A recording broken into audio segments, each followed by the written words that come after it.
Good morning, everyone. Welcome to the lecture of DRCS. In today's lecture, we are going to start a new chapter, Earthquake Resistance Design of a Building. So let's start this chapter. Before going to start this chapter, first of all, we will see an introduction about the earthquake. So basically, earthquake is a severe threat to high-rise buildings. They get easily collapse within the friction of a seconds. In an earthquake, a rise in the area. A concept of earthquake resistance design is that the building should be designed to resist the seismic forces which arises due to earthquake. The project comprises of a planning, seismic analysis, design, material, cost elimination of building, 3D view of a building, right? So basically, earthquake. So we should design the building to be earthquake proof, wherein there is no damage during the strong but rare earthquake shaking, right? So design philosophy should lie somewhere in between these two extremes. So what is an earthquake? An earthquake is a natural phenomenon. It is a shaking of a earth surface resulting from a sudden release of energy in a earth's lithosphere that create seismic waves. Technoplates, when one moves over the another due to irregularity of a surface, they got stuck for a while, and in that time pressure is built up at a stuck points. Finally, at a certain time, rock gets a breakup and the stored energy is released in a form of seismic waves. So how earthquake affects the building? When the ground shakes, a building responds to the accelerations transmitted from a ground through the earth structure's foundation. The inertia of a building can cause a shearing of a structure, which can concentrate stresses on weak walls or joints in a structure, resulting in a failure or perhaps a total collapse. The type of shaking and frequency of a shaking depends on the structure. Tall buildings tend to amplify the motion of a longer period motions when compared with the small buildings.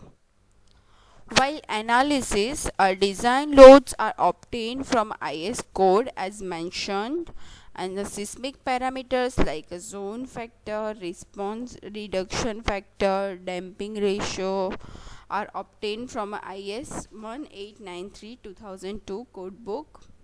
Analysis of a structure gives the data of a bending moment, shear force, stress distribution, and a deflection in a building.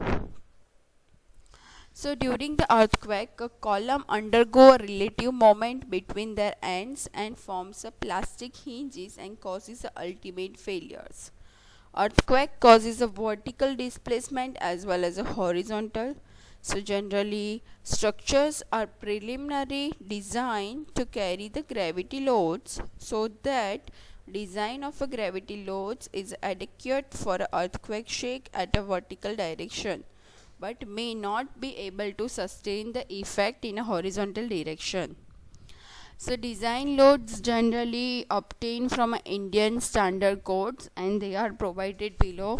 Like if we wanted IS 875 part 1 1987 dead load, for an impact load that is a part 2 IS 75 part 2 1987. For a building wind load,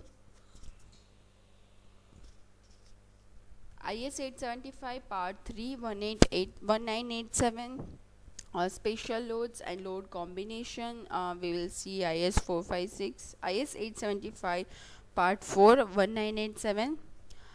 For a seismic loads, there is a code 1893 part 1 2002. SP 64 2001, that is a explanatory handbook on Indian standard code of practice for design loads other than an earthquake for building and structures. Code used for designing of a building, that is a IS 456 2000. For a code of Code of practice for a plain and reinforced concrete. IS 1893 Part 1, that is 2002. IS 14326 2013, that is a code of practice for earthquake resistance design and construction. IS 1893 984. IS 13920 that is a ductile detailing of a reinforced concrete structure subject to seismic force. IS 857 for all parts and IS 800 2007 that is a steel code, right. So हम लोग ये सारे codes को use करके हम लोग design कर सकते हैं अर्थक्वेक रेजिस्टेंस बिल्डिंग की. Design of a structure includes what? So designing of a structure is done manually after analysis of a structure is done, right? So using the analysis data, all the structure elements in a building are designed. So generally the structure elements हम लोग कौन से design करते हैं? Beam करते हैं, column करते हैं, स्लैब करते हैं, फाउंडेशन करते हैं, शेयर वॉल डिज़ाइन करते हैं, ब्रेसिंग ऑफ मैसनरी वॉल करते हैं, ब्रेसिंग्स एट्सेट्रा करते हैं, राइट. सो डिज़ाइन कंसिडरेशंस हम लोग कौन से लेंगे while designing a earthquake resistance building. So under a gravity loads tension in the beams is at the bottom surface of a beam and at the top surface at the ends. So on the other hand, earthquake loading causes a tension on a beam and columns at a locations different from those under a gravity loading. Since the concrete cannot carry this tension, steel bars are required on both faces of the beams and resist bending moment. Figure shows the reverse of a tension in a members due to earthquake shaking. So आप यहाँ पे देख सकते हो gravity load and this is earthquake load. So उसकी वजह से shaking हो जाएगा, यहाँ पे टेंशन क्रिएट होता है. This is the amount of tension created, right? So you can see in this figure reverse of tension in a members due to earthquake shaking, right? So all the structural elements wall should be tied together so as to act as an integrated unit during the earthquake shaking and transferring the forces across the connections and preventing a separation. Foundations are designed to transfer all subsoil, right? When a soft soils cannot be avoided, special strengthening must be provided by laying a pile foundation. Sorry. Resisting elements such as a bracing or a shear walls must be provided evenly throughout the building in a both directions, side to sides as well as top to bottom, right? So these all are precautions we should take while designing earthquake resistance building. So there are two there are some earthquake resisting techniques are there. So there are two ways to safeguard a building against the earthquake. One way is strengthening all the structural elements, and the second way is reducing the impact of a seismic force on a building. So rather than strengthening it, and these ways are shown below. So our first approach is a shear walls, second one is a bracing, and third is a moment resisting frames, right? So in this chapter we are going to study about the shear walls and we will do some example based on this also. Second approach is a base isolation technique and energy dissipation devices, right? So let's see in a brief all the techniques. So first one is a shear wall. So in a structure engineering, a shear wall is a vertical element of a seismic force resulting a system and that is designed to resist in a plane lateral forces, wind and seismic loads. A structure of a shear wall is provided in the center of a large building, often encasing an elevator shaft or a stairwell or the sides of a building. So you can see in this figure this reinforced concrete shear wall. You can see this is the shear walls provided in this building. So an excellent structure system for earthquake resistance. You can also see in this plan these are the RC shear walls. The second one is the bracing to complete building, right? Generally, bracings are steel members to provide a resist lateral forces acting on the building, right? So bracings are sometimes provided at the joints, masonry walls, or provided to whole structure. So you can see ये जो bracing provide की है वो यहाँ पे ये है उसका enlarged part, right? तो ये पूरी बिल्डिंग पे ब्रेसिंग्स प्रोवाइड किया है. सो जब शेकिंग होगा तो ये आप देख सकते हो कि यहाँ पे स्प्रिंग जैसा दिया है कि जिसकी वजह से आपका बिल्डिंग गिरेगा नहीं. Third is the base isolation technique. So to reduce the intent of a earthquake, base isolation is done and is one of the most popular means of protecting a structure against the earthquake forces. For a simple buildings, base isolation may be achieved by reducing the coefficient of friction between a structure and its foundation, or by placing a flexible connection between the structure and its foundation. A flexible joint is used between a column and footing at the floor level, and it separates the superstructure from the foundation. Thus, during the earthquakes, no vibration is carried to superstructure. You can see in this figure when ground moment is coming, this fixed base, the building will collapse or a building will slant, and with the isolation bearing, the building will be a steady. Now we will see a new capacity design concept, right? So let us take two bars of a same length. You can see two bars of a same length. Cross section area, one made of a ductile material and another of a brittle material. Now pull these bars until they break. You will notice that a ductile bar elongates by a large amount before it breaks, right? While brittle bar suddenly breaks on a reaching its maximum strength at a relatively small elongation. So now let us make a chain. You can see this chain with a link made of a brittle and ductile materials. You can see in this figure each of these links will fail just like the bars. You can see in this figure यहाँ पे bars जैसे fail हो रहे थे वैसे.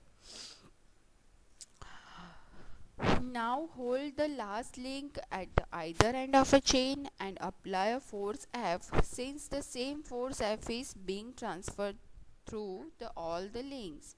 The force in each link is same.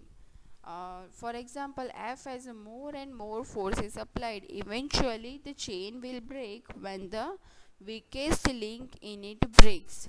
So if the ductile link is the weak one, then the chain will show a large final elongation. Instead, if a brittle link in a weak one, then the chain will fail suddenly and show a small final elongation. Therefore, if we want to have a such ductile chain, we have to make a ductile link to the weakest link. सो आप ये figure में से देख सकते हो कि जो ductile link होती है वो स्ट्रेच होती है, यील्डिंग मतलब टूटने से पहले वो स्ट्रेच होती है, ठीक है. सो ये है कैपेसिटी डिज़ाइन कॉन्सेप्ट. अब नेक्स्ट हम लोग एक कॉन्सेप्ट देखेंगे जिसमें है strong column and weak beam design, right. So for a building to remain a safe during earthquake shaking, a column should be a stronger than a beams and a foundation should be a stronger than a columns. Further, the connection between the beams and columns and a foundation should be strong enough to transfer an inertia force safely to the ground. So if columns are made weaker than they suffer several local damage, especially at the joints of a lower story. This damage can lead to collapse of a building, although the beams at the upper story are undamaged.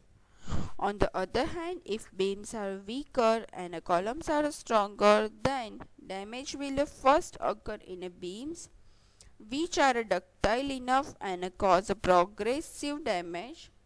There will be a larger deformations in a building before collapse.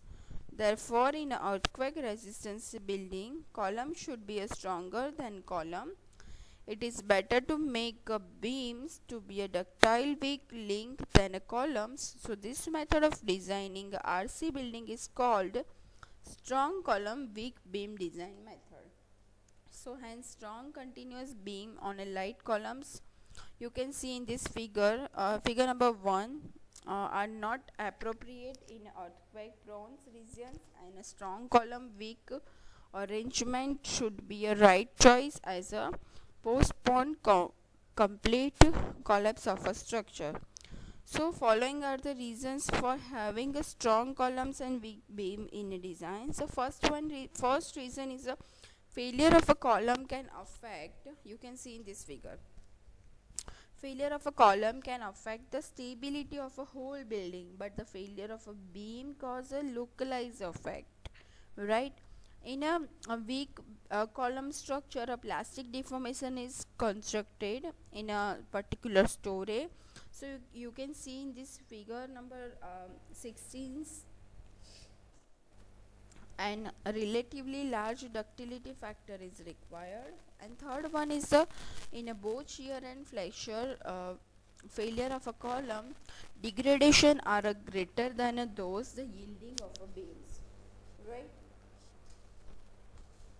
So friends, हम लोगों ने आज earthquake क्या होता है, earthquake के अंदर कौन से टाइप के हम लोग सेफ्टी मेजर्स रख सकते हैं वो देखा, कैपेसिटी डिज़ाइन कॉन्सेप्ट देख लिया, हम लोगों ने देखा कि strong column weak beam design कैसे वर्क करता है, उसको हम कैसे इम्प्लीमेंट कर सकते हैं। अब हम लोग नेक्स्ट लेक्चर में उसके रिगार्डिंग थोड़े बहुत एग्जांपल्स करेंगे। ये जो चैप्टर है अर्थक्वेक रेजिस्टेंस बिल्डिंग, ठीक है, उसमें आपको theory part as well as examples है, बट जीटीयू की एग्ज़ाम्स में इतने एग्जांपल्स नहीं आते हैं इसके। सो यहाँ इसके अंदर जो सिस्मिक कोफिशिएंट मेथड है, आइदर उसकी एग्जांपल आता है, आइदर उसकी थ्योरी आती है। सो हम लोग नेक्स्ट लेक्चर में उसके रिगार्डिंग एग्जांपल्स एंड करेंगे, तो आपको एग्जांपल्स के साथ साथ उसको कैलकुलेट करने के स्टेप्स भी पता चल जाएंगे कि उसको हम कैसे कैलकुलेट कर सकते हैं, right. So friends, next lecture में हम लोग उसके रिगार्डिंग सम एग्जांपल्स करेंगे, जो एग्जांपल्स आपके जीटीयू के एग्ज़ाम्स में हेल्पफुल रहेंगे। और अगर आपको कोई भी क्वेरी है रिगार्डिंग दिस टुडेज़ लेक्चर और एनी अदर क्वेरी, तो आप मुझे गूगल मीटिंग पे या फिर पर्सनली कॉल करके भी पूछ सकते हो, ठीक है। Thank you so much everyone for listening this lecture.